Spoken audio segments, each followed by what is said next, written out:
Welcome. I'm Mary Scott, and I'm not Theresa. Theresa's right here, but I'm Mary Scott, and I invited Theresa as part of our Luminary developer track, and I'm super excited. She's come all the way here from New York City. Oh, I was going to say something about you, but I put my phone down. Hang on.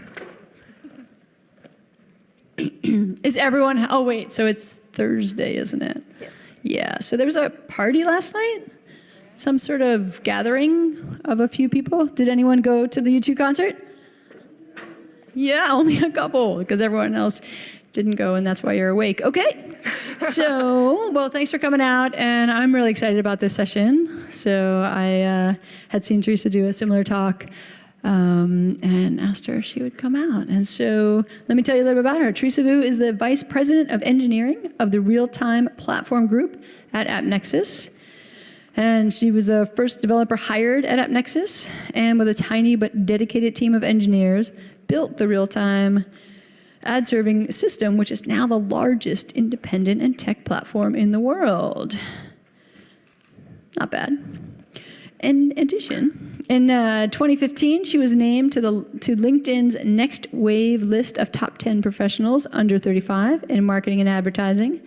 And when she's not coding, she's part of the hip-hop group Magnetic North and Tayo Na, whose album, Homeward, hit #3 on the Japanese hip-hop charts. Wow. Okay, so I'm fascinated by the dual life situation and kind of wish I had that. And so Theresa's come to share with us what she has learned about those two lives. Come on down. Thanks, Mary. Thanks. Thanks so much. Yep.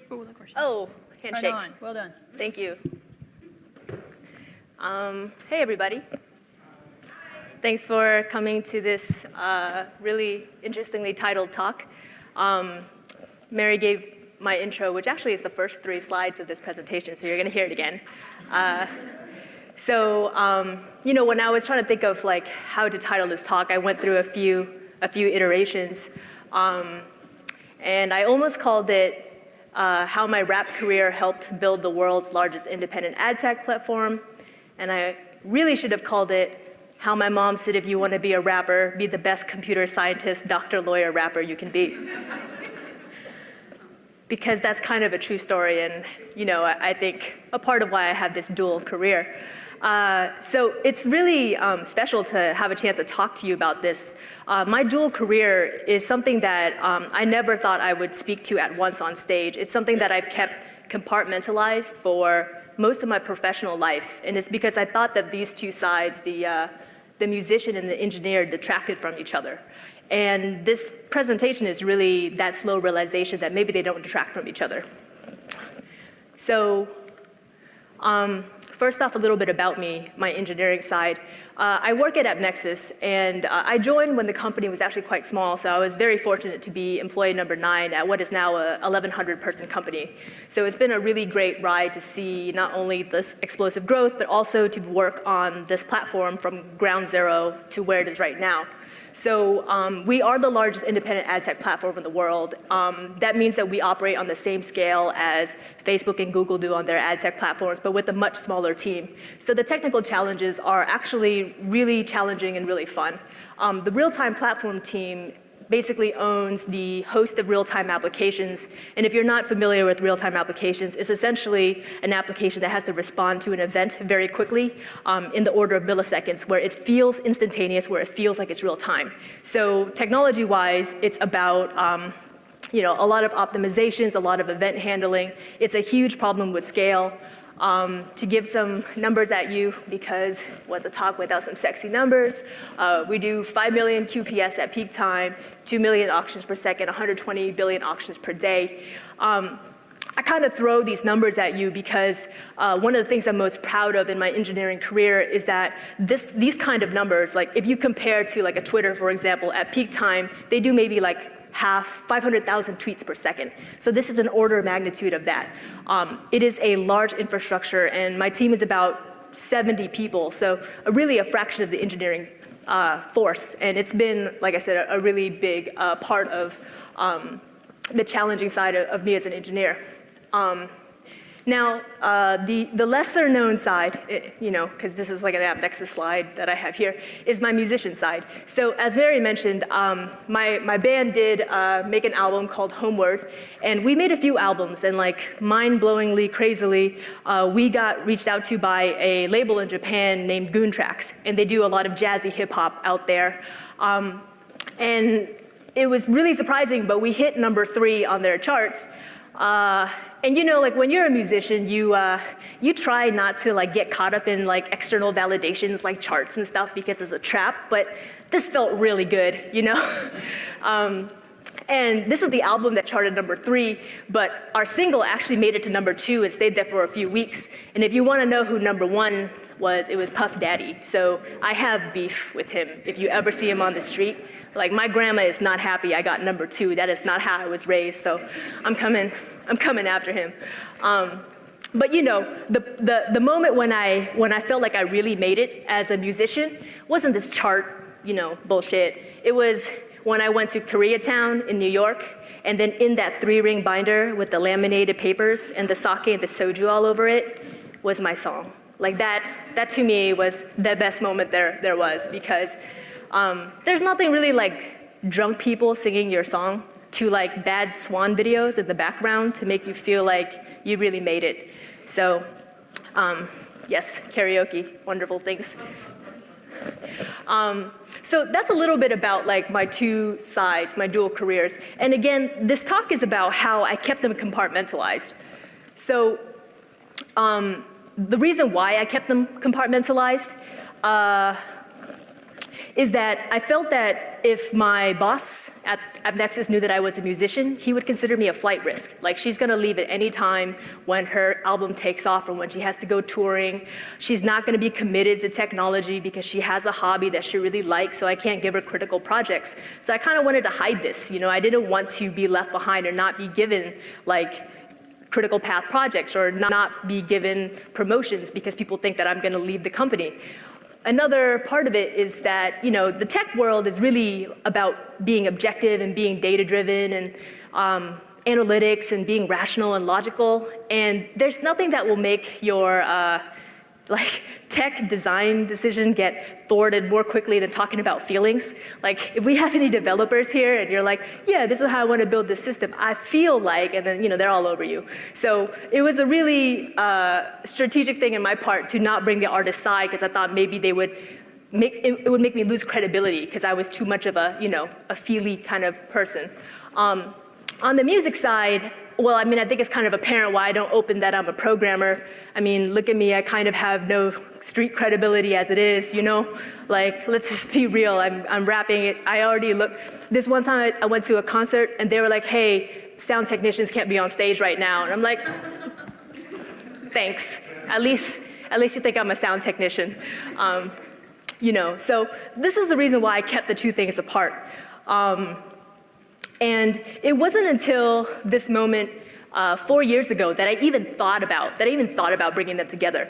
And what happened was, well, let me hold up. 4 years ago was right when I got promoted to a team lead position, and frankly, I was terrible at it. We have any managers, people that lead groups here? Yeah. So the reason why I was terrible at it was that I actually was letting my team run roughshod over my opinions. I knew what the prioritization was, but I didn't know how to steer people to the right prioritization. I was basically feeling very insecure about members of my team that were more technical than I am, so I was letting them have calls on who to hire, even though I felt like some person would be a bad fit for the team because they were able to kill it on a whiteboard challenge. I was like, yeah, all right. So I was just a really poor team lead. And around the same time, I was working on a charity concert.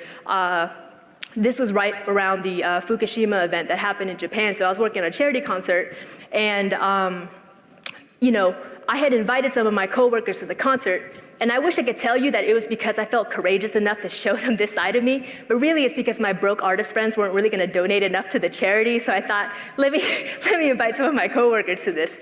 But it ended up being a really fortuitous event, because after the concert, my boss at the time, Brian O'Kelly, who's the CEO of AppNexus, he ran to me after the show, and he was like, I thought he was going to give me a high five and say the concert was great. And he was like, Tivu, that's the nickname they gave me at work, Tivu, I want conference room Tivu to be the same as on stage Tivu. I want team lead Tivu to be the same as the person on stage. And it was a very like, what moment to me, because like, I didn't know what he meant. I was like, does this mean you want me to rap during stand-ups? Like, I don't know. And so it was something that I marinated on for a little while. And it wasn't that all of a sudden I was like naming my variable names like really cool rap things, or anything like that. It was just that I think I stopped actively compartmentalizing these two sides. And what I had found out was that when I had stopped that separation, there were some really interesting ideas that came at the intersection of them. And really, the bulk of my talk is wanting to share with you some of these interesting ideas, because I think ultimately it made me a better musician and a better technologist when I let these two parts combine. Let me get a drink of water right quick, because I've been talking a lot.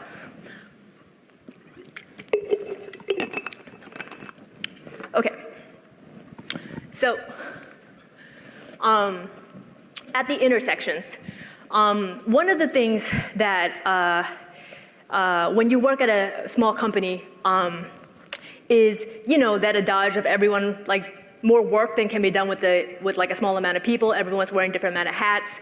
It's a lot of stretch roles and a lot of stretch goals. So it really was challenging for me because I'm someone that needs to be 100% prepared before I will take anything. And yeah, I'm a tiny bit of a perfectionist, but more so than that, like I really loathe making decisions that can impact others negatively. And so I feel like if I just knew every facet of everything that's gonna happen, like I won't make that mistake. I just want to have that experience. It's just my thing. You can imagine this is a terrible trait for like a startup company when you really have to stretch yourself in ways that you just have never been stretched before. And what I found out was that I was leaving a lot of growth opportunities on the table. I was deferring a lot of them. I was watching my colleagues take them, and I was getting left behind.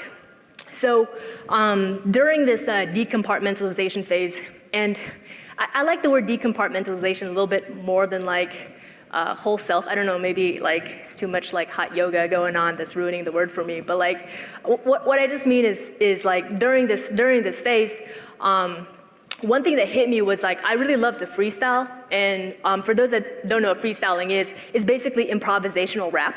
And you can't prepare for that because it's cheating, it's lame, like you're supposed to come into a circle and basically make up lyrics on the spot.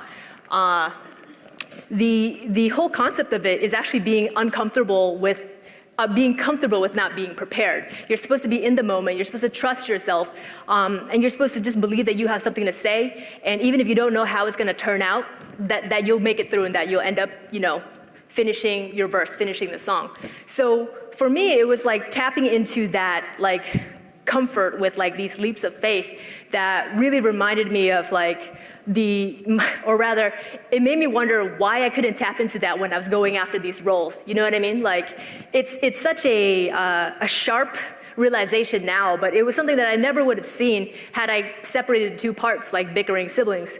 And what's really interesting about this is that I kind of learned that decompartmentalizing opens you up to different sources of inspiration, right? And the one note that I'll give you here is that like some of my favorite, the most useful like pieces of advice that I've ever gotten haven't been from like the Harvard Business Review or like Seth Godin's blog or Stratechery or a lot of the usual sources. Some of my favorite bits of advice have come from books about artists or like shows or TV or some such.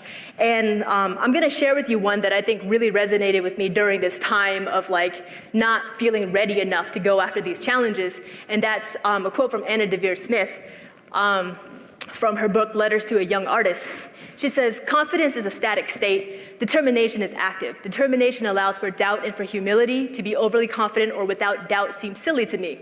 Determination, on the other hand, is a commitment to win, a commitment to fight the good fight. And I think this is so important to me right now when I'm leading like another group of leaders. So many of them are ones like me who feel like they don't have enough confidence or enough preparation to go for some of these roles. But really, it's not about knowing everything. It's just about trusting that you have the willpower and the determination to figure it out on the way. And it was one of the biggest realizations for me that I've already done this. I just need to tap into this to make it happen on the engineering side. Since it's a pretty small room, I didn't want to just straight up talk at you forever. If you have questions or want to jump in or anything, just raise your hand. It's cool. I kind of like the more intimate vibe anyway, so feel free to interrupt, I guess.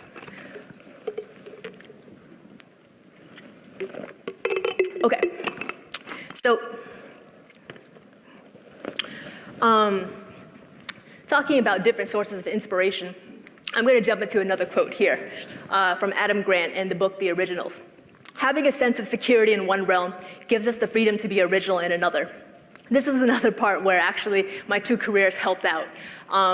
And really it's at the intersections, something that I like to call security. So as an artist, it's actually pretty obvious what the security is.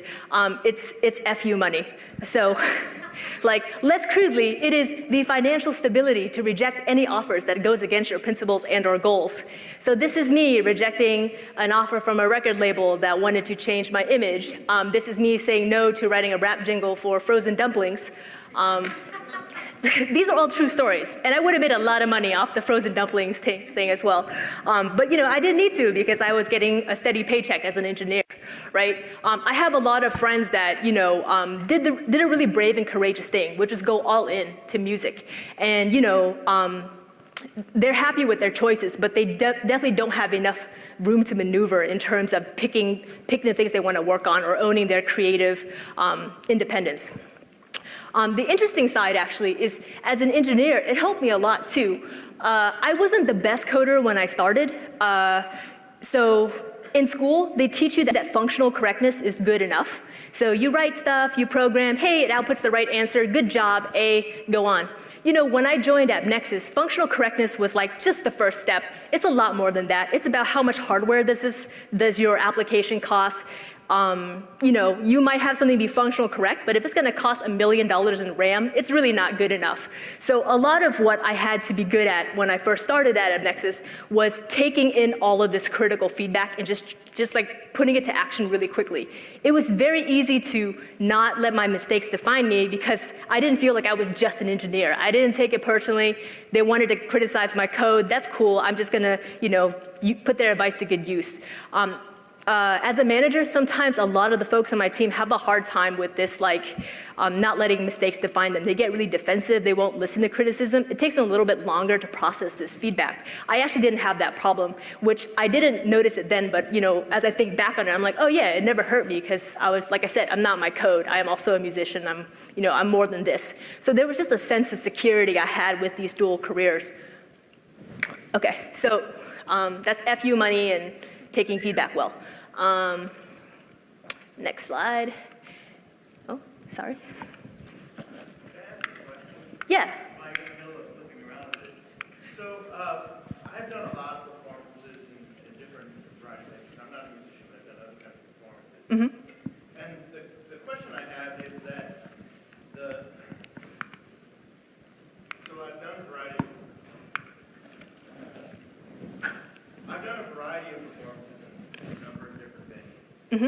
And one of the great things about doing live performance is the emotional feedback that you get from the audience. Mm-hmm. And I'm looking around the room right now, and I'm thinking about what you stated earlier. Yeah. About you enjoying more of that intimate feel. Yeah. Is there something that we can do right now to move people in this room so that we're giving you more of that emotional feedback? Because I know that the intrinsic reward is what an artist looks for, and not the extrinsic reward when you're talking about money. Yeah. It may require some of us to give up some of the emotional security that we feel by being in distant audience, but I think we might be more engaged if some people were just taking advantage. Yeah, I didn't want to pressure people to move up, but it certainly helps. It's like at a hip hop concert where people sit down instead of stand up. That's like the worst hip hop concert ever, So yeah, if you aren't shy about it, feel free to move up. There's a whole row right here next to my pal Molly, who became my pal 1 minute ago when I was freaking out before the talk. And yeah, thank you. That actually is a really huge part of giving a performance. I, as a shy introvert myself, when I scope out a room like this, I tend to sit in the back half. So like I said, I totally understand, but you know. And yeah, thank you for interrupting with questions. Like this is my preferred style of talking. Talking at you for 30 minutes, like I don't want to listen to myself, like without music in the background for that long, so. And thank you, Jeff, for fixing my clicker.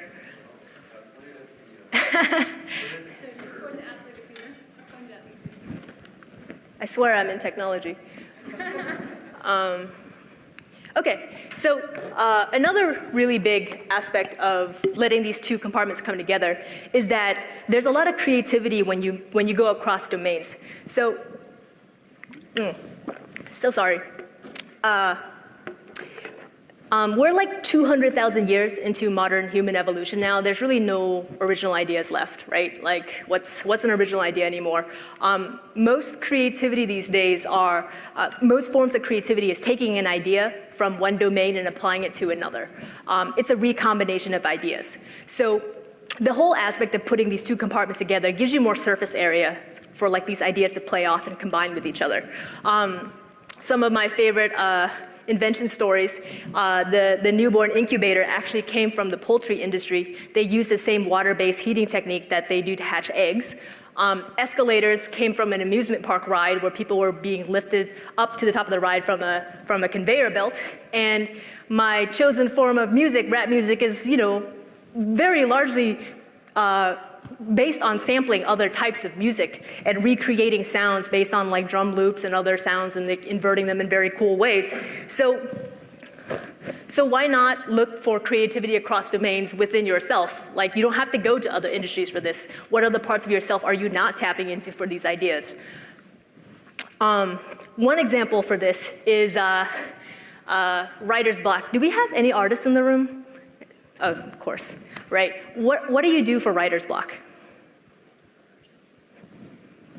Well, I've been taught that automatic writing, just literally putting pen and paper, computers, literally writing whatever comes to mind for 10, 15, 20 minutes. That's a good way to get ideas that you wouldn't otherwise have to do. Yeah, right on. That's one of my favorites. Like writing faster than your inner critic can stop you. Just pen to paper, 10 minutes every day. Anything else? Go hiking out in nature. Go hiking, change of scenery, nature? Procrastination. Procrastination, yes, you're my girl. Nothing like the desperation of a deadline to get me to create something. So after the album that, you know, hit in Japan, my band and I went through like a collective writer's block. We actually were writing like terrible crap. Just, I don't know what the hell was happening to us, but I think it's because we had run out of like new things to say. We were kind of reusing the same melodies, using the same content. We couldn't come up with new ideas. We had tried the artist retreat where we go into a cabin in Vermont. You know, I think like a really popular form of, you know, generating new ideas in the musician world is alcohol and other types of mind-altering substances and vision quests, you know, like, it's just like, it just wasn't working. So, you know, the thing was I wasn't like scouring my engineering side to see what can I use here. It was just like this slow subconscious creep of ideas. And, you know, one thing I had suggested is the next artist retreat, let's kind of just form into little groups, give ourselves a time limit, and, you know, we'll seed some ideas on a piece of like a Post-it note or something, like write, you know, like tennis or whatever. And then in like 90 minutes, just produce something, don't stop. And then when I suggested it and we tried it, I realized this is a freaking hackathon that I just took my musicians into, you know what I mean? Like, and like, what are hackathons, right? They're proving grounds for new ideas. You're grouping together a bunch of people with different perspectives. You're usually grabbing like a developer, a salesperson, you know, an account manager. And you have a time limit, which gives you that fun, like, procrastination deadline thing that just forces you to create, much like what you were suggesting, which is, 10 minutes just right. Like, you don't have time to second guess, you don't have time to worry about being imperfect, you just create. And what we found out was, we came up with like 16 different beats and like different content. Half of them we're not gonna use, but other ones are really promising stems that we're gonna use for the next album. And like I said, I think this was something that I would not have thought of in terms of how we formatted it without having done so many hackathons myself in my tech career. So that's one example of at the intersections here. In general, I find what's really interesting about this cross-domain pollination, if you will, is that it really plays on the usefulness of analogies. And analogies are really strong because they let you draw on different areas of knowledge. You might be an expert in one area already, you can apply it to another field, but even more so, it gives you a new perspective on something. You're not constrained by the pre-existing solutions or opinions you have in one field when you carry it to the other.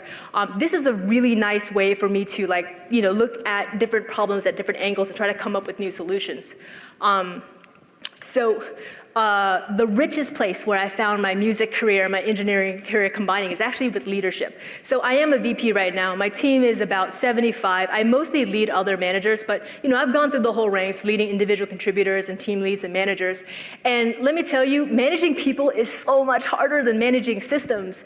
Like with systems, I at least have, top that I can run to see if, you're utilizing all your CPU. I have debuggers that I can set breakpoints when you're not behaving. I can look at your source code when you're, figure out what's going wrong. Humans are not deterministic or anything at all. They're really tough. And so this was like a major shift for me going from individual contributor to manager. One of the most helpful things that I found was to compare what it was like to manage artists versus managing engineers. Artists, the joke is managing artists is like herding cats. For instance, when I try to get the whole group to mic check on time, some person found a shiny object in the piano and he's playing on the piano, and then the drummer comes over and starts tapping on the drum. So I'm trying to move this other artist that's into the car, and then by the time I move him into the car, another person's gone out to play the pianos again. It really is a weird challenge to manage very creative types. But the interesting thing is both is about shipping product, right? And hopefully quality product. When it comes to shipping product, as a manager, one of the things that you have to do, and I hate using the word process, and I'm sure my other managers here feel me on this, we don't like to talk about process, but we really need process. Yeah? I was just thinking cross-domain about managing artists and managing engineers. One of the things that I'm learning a lot about managing other people is in childcare, not only being a dad, but trying to read about children and child development. And I'm kind of wondering, childcare and child development is one of the most undervalued professions in our country. Yes. But I think there's a wealth of knowledge that exists there that we can be tapping into in order to help us to understand people better. Because tech people don't go into tech because they're good at people. Yes. They go into tech because they want to look at numbers and systems. Systems, and things like that. exactly. So what, just want to think out loud and imagine with you a little bit, how could we possibly reward some of the people who are in child development in order to come in and help us understand people better so that we can apply and bring out the best in the people that we're managing? Yeah, that's a great point, actually. And I think when I given this talk before, I have a lot of parents come after me, and it's I try to really downplay my family life because people think I won't be as committed to my career if I talk about my family, when really some of the best management techniques come from childcare and come from growing children and giving them the right feedback and not letting them go crazy. And I think one of the things that we can do better, and I'll touch on this later, is that we need to be open to more types of leadership styles. We tend to promote the patterns that we see. So when we want to reward people, we just need to be more cognizant of what other types of strengths can we promote in leadership. Because, for different teams, you want different types of styles. And there are styles that I think people who do childcare or who are parents are exceptional at, And I was touching on analogies a little bit, but one of the most common analogies that we use in business is sports and war, right? I feel a lot of what I hear these days is also about childcare. So I think it's slowly coming up there. But if there's any people that hire or are leaders here, a lot of it's just opening yourself up to what other types of leaders can we look at and promote. But yeah, really, really great point. So back to process right quick. Some processes are better for predictability, like you want to ship something at a certain time. Some processes are better for innovation. You want to maximize creativity. So my team, we do have to ship stuff on time, but a lot of what we do is R&D. A lot of it's innovation. So when I first came into like a management role, this is when my company was really in love with Scrum as a process. And I really don't have anything against Scrum, but it was a really hard process to put on my team who didn't feel like they could predict time or be creative when given a time limit to deliver something.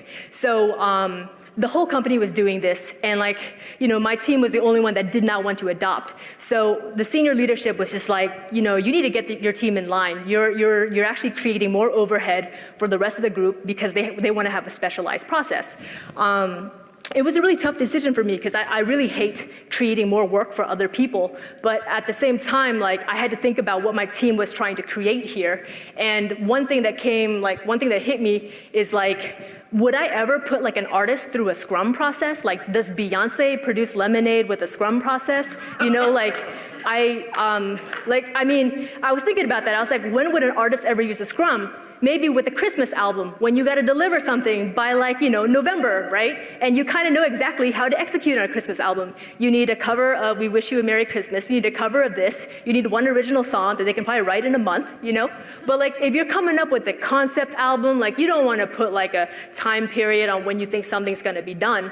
And thinking that really helped me feel confident in telling my senior leadership that hey, this is a team that does R&D. If you want them to maximize creativity, let's not put these constraints on predictability, For the stuff that we know how to execute, for sure, I'll put in whatever process you need for predictability, but for this creative stuff, let's not. And it ended up working really well, so much in fact that other teams who had to do more innovative type of things also adopted our more individualistic process. So it was one of the things that I honestly would have just capitulated to if I didn't think about that artist workflow.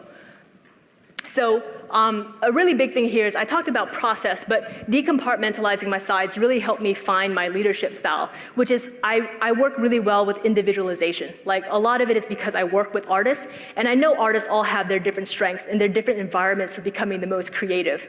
And when I write up there as what is an artist anyway, what I really mean is that artists are people who live and breathe and die by their work. They love their work. They love to read about it. They love to stay on trend. They just dream about it day in and day out. And a lot of my engineers are artists. They will devour Hacker News. They will read white papers. They will implement it for fun. They make jokes about null terminators. They're just artists. So why not treat them like this? Why not make work as rewarding as possible for someone who really loves to engineer?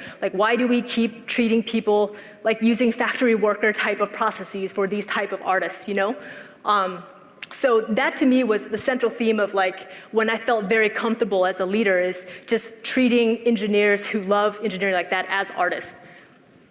I'll break right here right now because this is essentially my follow-up slide, but any questions? Okay, cool. So this whole thing, like I said, is making a case for bringing your whole self. You get more sources of inspiration. You have more opportunities for crossing over of ideas, different domains, a lot of creativity there. And to your point, you get more diversity of leadership styles, right? And this part is so important. I really want to emphasize this. A lot of the diversity things that we talk about in tech right now are focused on pipeline. We're not focusing on identifying and promoting different types of success in leaders. It's something that I really started questioning when I worked on this, is why do we compartmentalize? Why do we leave parts of ourselves behind? It's because we feel like we have to in order to fit the mold of what has already been successful, essentially, it's saying that we would prefer conformity over individualism. And that might have been the case when we were stuck in the industrial era where you are just doing factory work, but right now it's about innovation, and to be innovative, you really have to be open to individual styles. To touch on your point, I find that the leadership profile that's really prevalent in my company and in tech right now is an assertive male.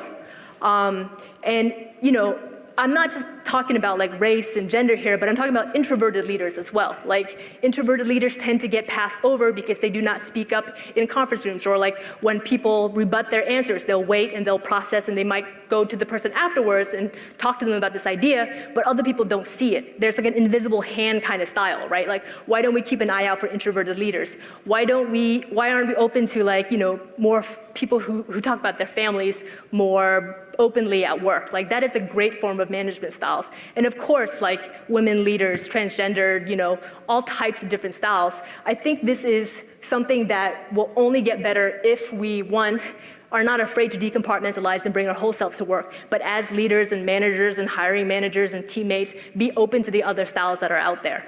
So that's my presentation. I thank you so much for coming through and checking me out. I want to open this time not just for questions, but to hear any stories you have of how you have compartmentalized or maybe stopped it and it's helped you out. So, yep. So at the vice president, the question just was, at the vice president level, obviously you're pretty senior at the company at this point. You said you manage 75 people. In a kind of boardroom setting, and I assume you're probably having interaction. I don't know how big AppNexus is, but how many employees is AppNexus? 1,100. 1,100. Yeah. Okay. So if you're in a other vice presidents, other perhaps C-level executives, et cetera, even clients, perhaps in a boardroom setting kind of thing or meeting room setting, are you comfortable talking about your sort of music? That side of you? Or do you feel like, oh, I'm not going to get taken seriously if I say this or that in a meeting setting? Yeah, great question. I glossed over this, but I was very afraid of it at first. And if it wasn't for my boss, who basically strong-armed me into it, I probably wouldn't have done it. And by strong-armed, I mean like, sent in an email to the company a music video that I had made, and like basically just, hey, let's celebrate your other side. And I think that's that's kind of why I wanted to call out to other leaders and teammates out there, is because I wouldn't have gotten here without him as a sponsor or a mentor. Like when I was feeling really low confidence as a team leader and a manager, like he actually put like a quote of mine on the wall at AppNexus. So when people walked in, they saw my quote. So it was basically like he was bolstering me and helping me out with this. And I'm not sure what he saw that made him believe in me like that, but I really could not have had the courage to share this in front of y'all, like at Dreamforce without like a sponsor like that. And I really think we need to do our part to kind of cultivate that right now, because it is really hard to kind of stand out and lay yourself out there, right? Yeah. Thank you for that question. Yes, in the back. Oh. Oh, I'm sorry. We're being recorded. Okay. Hi, it's not a question, just a comment. I think what helped your leader was that he was able to connect with you better. So you mentioned earlier about the analogies. So when you bring your whole self to work, it allows the leader to be able to connect with that other side. If they're trying to, help you develop in a different area, if they can connect to that second side, it helps you and it helps them as well. So that was the good thing about him seeing that side and being able to share that with everyone. Yeah, that is such a good point. It's like this authenticity that makes you easier to trust and relate to as a leader if you bring your whole self. Thank you. Who is it in the back had a question? You mentioned that you had a great response from your CEO at that show. Did you have any negative blowback from anyone else? And if so, how did you kind of handle that? Did anybody, treat you a little differently and anything like that? Not really negative. Like I said, I'm kind of a shy person, so it was weird when my teammates started passing around like video clips and music clips. But I think I'm relatively over that now and just glad that they're sharing it. Really, the biggest blowback that I got was I think some people felt it was gimmicky. Like I'm not a really good engineer or I'm not a really good artist. I'm kind of cool because I'm both. So I've gotten that feedback before, and I think the only thing I could say, and forgive me for the humble brag, but I run an engineering team that does a really amazing infrastructure platform, and the Japanese label signed me without knowing I was an engineer. So I don't know. I think we kind of reached for these sort of gimmicks, but it wasn't that bad, I guess. But yeah, it's a great question.